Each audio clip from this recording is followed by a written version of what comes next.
নমস্কার, শুভেন ডায়েরিতে আপনাদের স্বাগত। মোহনবাগানের আসন্ন নির্বাচন বেশ জমে উঠেছে। কয়েকদিন আগেই টুটু বসু অর্থাৎ স্বপন সাধন বসু ছেলে সৃঞ্জয় বসুর হয়ে ময়দানে নেমে পড়েছেন। স্বপন সাধন বসু এবং টুটু বসু মোহনবাগানের এবং টুটু বসু এক পরিপূরক নাম। মোহনবাগানের নাম আসলেই টুটু বসুর নাম আসবে এবং তিনি এই শুক্রবার পর্যন্ত মোহনবাগান ক্লাবের সভাপতি পদে আসেন। অবশ্য একটা পদত্যাগ পত্র তিনি পাঠিয়েছেন, বলেছেন সভাপতির আসনে বসে কোনো পক্ষকে আমার সমর্থন করা সম্ভব নয়। তোনার এই পদত্যাগ পত্র গ্রহণ করেনি মোহনবাগানের বর্তমান কর্মসমিতির সদস্যরা, কিন্তু তারা তার পদত্যাগ পত্র গ্রহণ করলো কি করলো না তার কিছু এসে যায় না। তিনি ইতিমধ্যেই পুত্র সৃঞ্জয় বসুর হয়ে প্রচারে নেমে পড়েছেন এবং রীতিমতো সদস্য সমর্থকদের কাছে আবেদন রেখেছেন যে আমাকে ভিক্ষা দাও, আমি যদি মোহনবাগানের জন্য জীবনে কিছু করে থাকি তার প্রতিদানে আমাকে ভিক্ষা দাও। ভিক্ষাটা কি? আমার পুত্র সৃঞ্জয় বসুকে তোমরা সচিব পদে জয়ী করো। কি অবস্থা দেখুন। একটা সময় এই টুটু বসু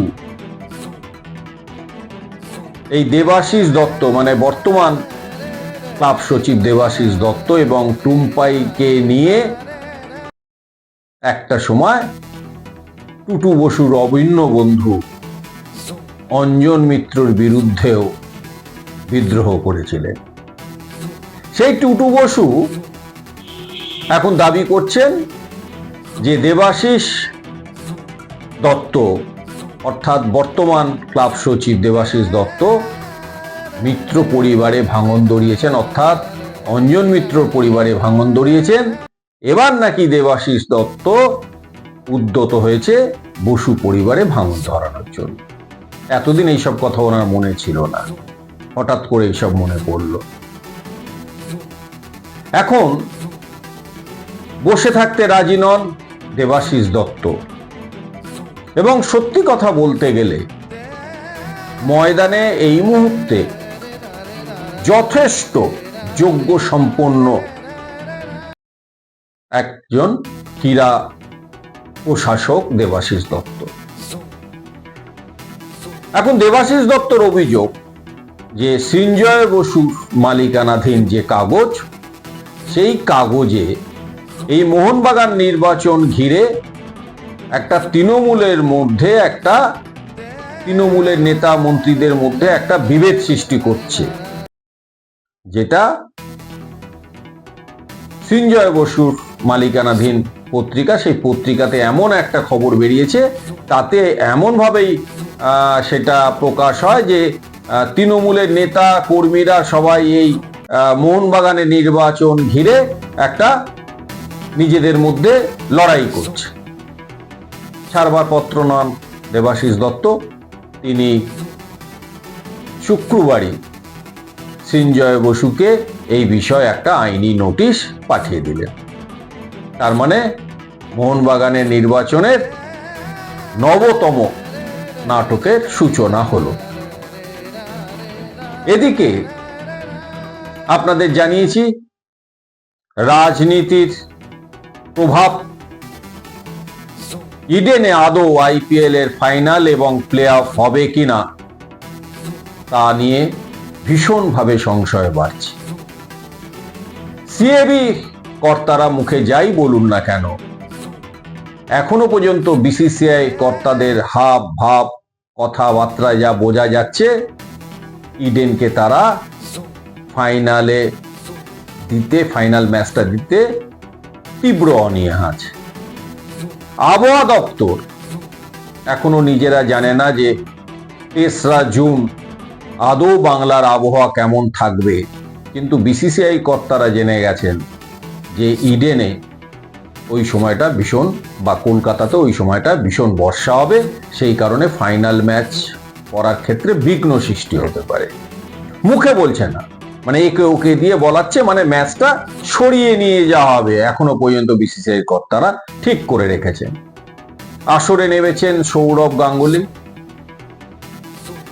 সিএবি সভাপতি স্নেহাশিস গাঙ্গুলিও চেষ্টা করছেন, কিন্তু আমাদের যা পর্যবেক্ষণ তাতে সৌরভ গাঙ্গুলি বা স্নেহাশিস গাঙ্গুলি এখনো পর্যন্ত বিসিসিআইয়ের কাছ থেকে এমন কোনো আশ্বাস পাননি যাতে নির্ধারিত ইডেনে আইপিএল এর ফাইনাল বা প্লে অফ ম্যাচটা হবে।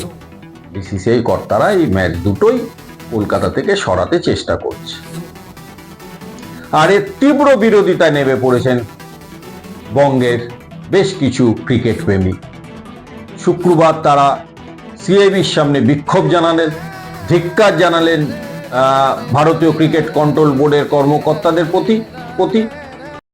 কিন্তু এই বিক্ষোভ বা বাংলার ক্রিকেট প্রেমীদের যে মনের যে আবেগ, তারা যেভাবে রুষ্ট হয়ে পড়েছেন বিসিসিআইয়ের উপরে, যে অন্যায়ভাবে ম্যাচ দুটো কলকাতা থেকে সরানোর চক্রান্ত করছে বিসিসিআই, তার বিরুদ্ধে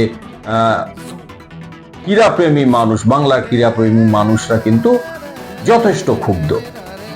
আর তারই প্রতিফলন ঘটল এই শুক্রবার ইডেনের সামনে বিক্ষোভ সমাবেশ।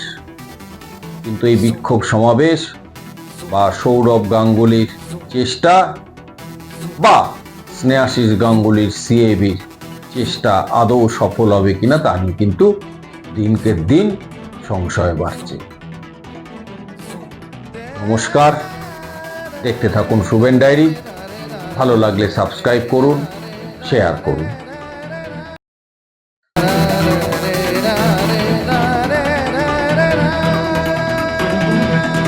Shuven diary, Shuven diary.